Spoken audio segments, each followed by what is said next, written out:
Selamat jumpa dengan saya, Catur Darmayanto. Kali ini saya akan menyampaikan salah satu falsafah kepemimpinan yang telah berkembang di tanah Jawa secara tutur tinular, yaitu ajaran Hastobroto. Ajaran ini bersumber dari wejangan Prabu Ramawijaya kepada Raden Wibisono yang intinya menerangkan bahwa seseorang yang ditakdirkan untuk menjadi pemimpin atau raja, di dalam jiwanya harus terdapat 8 macam sifat kepemimpinan yang merupakan manifestasi atau pengejawantahan dari alam semesta.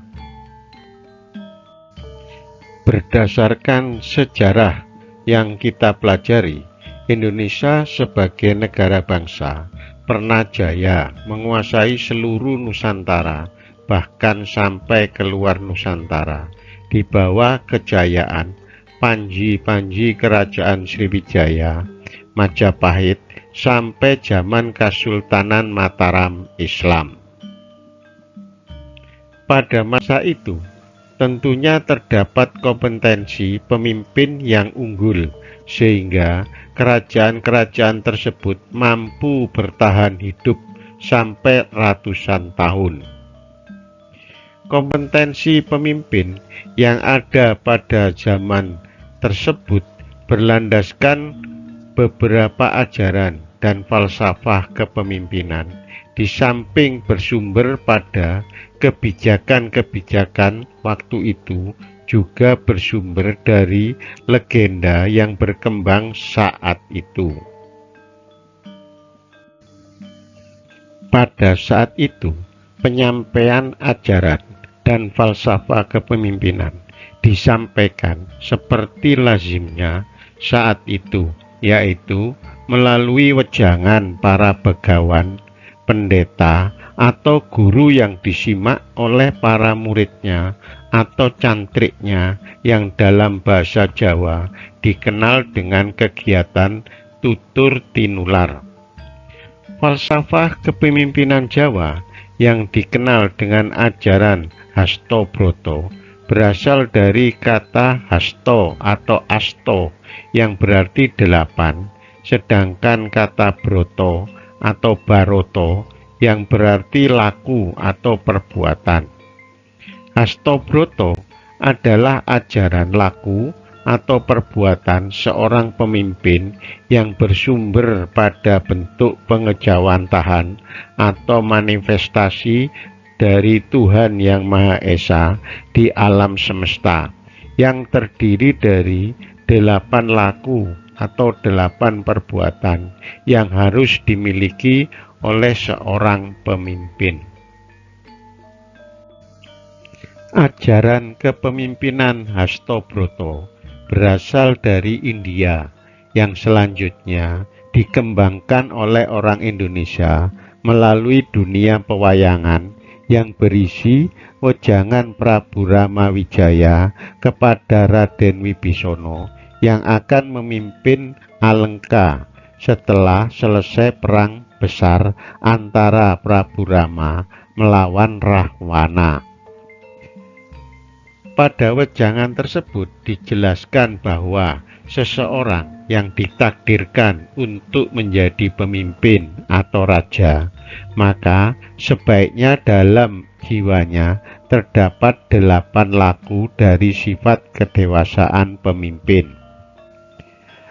Adapun sifat-sifat kedewasaan seorang pemimpin diantaranya yaitu sifat tanah, api, angin, air, angkasa, bulan, matahari, dan bintang, yang masing-masing sifat akan dijelaskan sebagai berikut.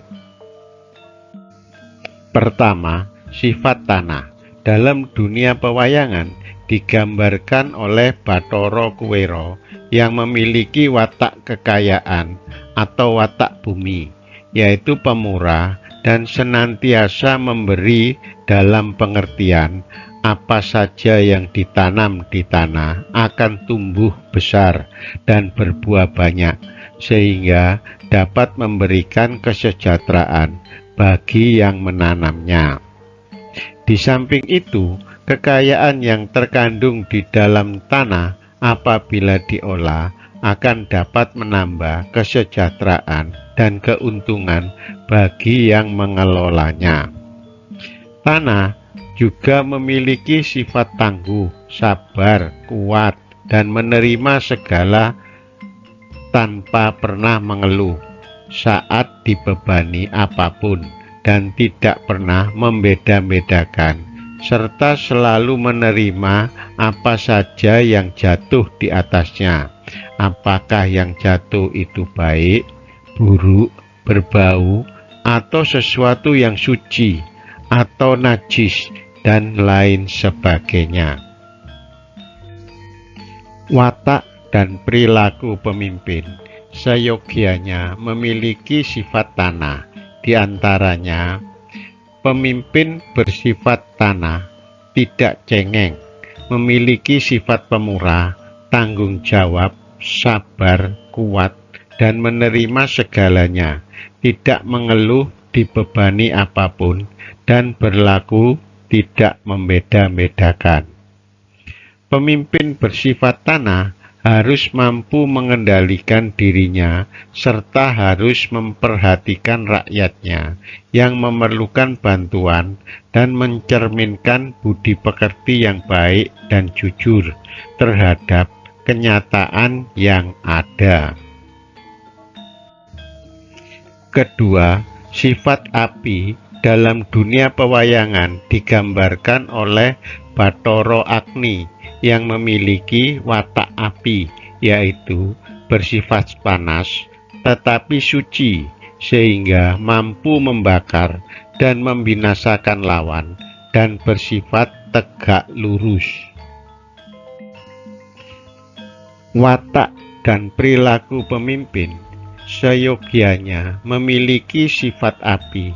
Di antaranya, pemimpin bersifat api berani membakar kekurangan-kekurangan yang ada, selanjutnya memperbaiki serta mengolah kembali menjadi sesuatu yang baru, yang lebih baik sesuai keperluan.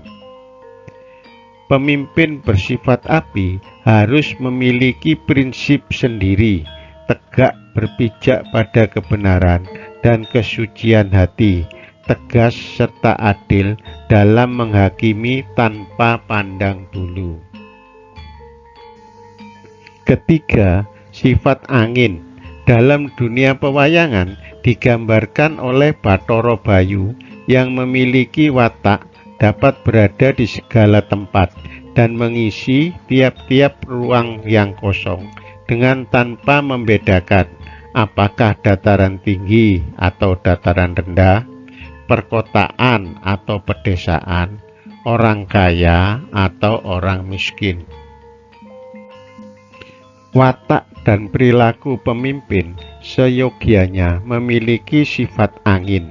Di antaranya, pemimpin bersifat angin selalu dekat dengan rakyatnya atau bawahannya, tanpa membeda-bedakan derajat atau martabatnya, sehingga secara langsung dapat mengetahui keberadaan dan keinginan rakyat atau bawahannya. Pemimpin bersifat angin harus mampu mengisi ruang kosong dan meratakan kesejahteraan rakyatnya, sehingga mengetahui dan menanggapi keadaan negeri dan seluruh rakyatnya tanpa terkecuali dengan secara teliti. Keempat, sifat air dalam dunia pewayangan digambarkan oleh Bathara Baruna yang memiliki watak samudra, yaitu Maroto Maratani, yang berarti air mampu mengaliri kemana-mana secara merata dan seimbang.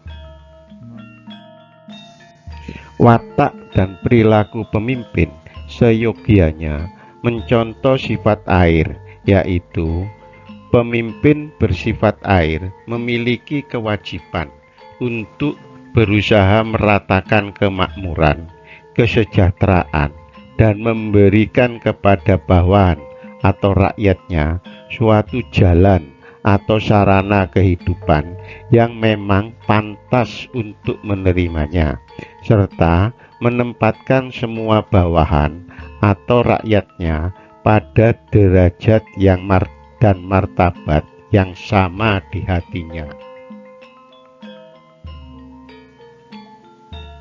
Pemimpin bersifat air harus mampu menjadi simbol kekuatan yang mengikat untuk melindungi dan menjaga keutuhan rakyatnya dari segala bentuk kekuatan lain yang mengganggu ketentraman dan keamanan secara luas dan merata. Kelima, sifat angkasa dalam dunia pewayangan digambarkan oleh Bathara Indra yang memiliki watak mendung yang berwibawa, melambangkan keluasan ruang yang tak terbatas sehingga mampu menampung apa saja yang datang padanya. Watak dan perilaku pemimpin seyogyanya memiliki sifat angkasa, di antaranya pemimpin bersifat angkasa memiliki keluasan batin dan keluasan mengendalikan diri sehingga mampu menampung pendapat bawahan atau rakyatnya yang berbagai macam ragam kepentingan sesuai keperluan, persepsi, dan posisi masing-masing. Pemimpin bersifat angkasa harus mampu mendengarkan semua keluhan dan berita apapun mengenai dirinya, baik yang positif maupun negatif, tanpa kehilangan pengamatan diri dan tawakal. Keenam, sifat bulan dalam dunia pewayangan digambarkan oleh Bathara Candra yang mampu memberikan sinar terang yang lembut di waktu malam hari. Watak dan perilaku pemimpin seyogyanya memiliki sifat bulan, di antaranya pemimpin bersifat bulan wajib memberikan sinarnya yang dapat menimbulkan semangat atau motivasi dan rasa percaya diri serta rasa terlindungi pada rakyatnya di saat situasi mengalami krisis atau saat mengalami kesulitan lahir dan batin. Pemimpin bersifat bulan harus mampu memberikan penerangan, pelajaran, dan bimbingan yang dapat mengangkat bawahan atau rakyatnya dari gelapnya keterbelakangan atau kebodohan dengan tindakan halus, penuh kasih sayang, dan tidak meninggalkan kedewasaannya. Ketujuh, sifat matahari dalam dunia pewayangan digambarkan oleh Bathara Surya yang merupakan sumber energi yang menopang kehidupan yang ada di bumi, sehingga membuat semua makhluk hidup dan tumbuh-tumbuhan dapat tumbuh dan berkembang. Watak dan perilaku pemimpin seyogyanya memiliki sifat matahari, di antaranya pemimpin bersifat matahari hendaknya mampu mendorong tumbuhnya daya hidup rakyat atau bawahannya untuk membangun lembaga atau negaranya dengan karya-karyanya secara lahir maupun batin. Pemimpin bersifat matahari harus selalu mencerminkan sikap dan sifat semangat hidup yang berenergi dalam mencapai tujuan dengan didasari kesabaran, kehati-hatian, pikiran yang matang, dan teliti dengan berbagai pertimbangan, baik maupun buruk. Kedelapan, sifat bintang dalam dunia pewayangan digambarkan oleh Bathara Yama, merupakan benda langit yang indah, terang, dan memiliki tempat yang tetap di langit dalam kurun waktu yang lama, sehingga dapat dijadikan pedoman arah atau kompas. Watak dan perilaku pemimpin seyogianya memiliki sifat bintang. Di antaranya, pemimpin bersifat bintang hendaknya dapat menjadi teladan rakyat atau bawahannya, tidak ragu dalam menjalankan keputusan yang telah disepakati, serta tidak mudah terpengaruh oleh pihak yang diduga akan menyesatkan. Pemimpin bersifat bintang harus dapat menjadi petunjuk mata angin, terutama di saat malam hari, yang dapat diartikan pemimpin yang dapat memberikan aturan yang jelas, kepastian hukum bagi seluruh rakyatnya. Apabila kita perhatikan falsafah kepemimpinan Hastobroto berisi ajaran yang sangat idealis, namun demikian, apabila seseorang pemimpin mampu mendalami ajaran Hastobroto, akan dapat membantu mengatasi krisis atau suatu keadaan yang terkadang cenderung tidak menentu. Apabila kita kaitkan dengan pengertian orang Barat, falsafah kepemimpinan Jawa ini berganti nama menjadi The Art of Java Leadership, sehingga berurusan dengan moral atau the art ini cenderung pada kiat mensukseskan kepemimpinan seseorang. Sebagai penutup, falsafah kepemimpinan Hastobroto merupakan suatu pemikiran dan kebijaksanaan berdasarkan 8 laku alam semesta yang seyogianya dilaksanakan oleh seorang pemimpin dalam memimpin rakyatnya. Sekian, semoga kita sebagai pemimpin atau calon-calon pemimpin masa depan dapat memetik hikmah yang tertuang dalam ajaran Hastobroto dan dapat mengaplikasikan kebijaksanaan dan nilai-nilai moral Hastobroto dalam kehidupan nyata. Terima kasih atas perhatian dan dukungannya selama ini. Semoga kita semua diberi kekuatan untuk terus belajar.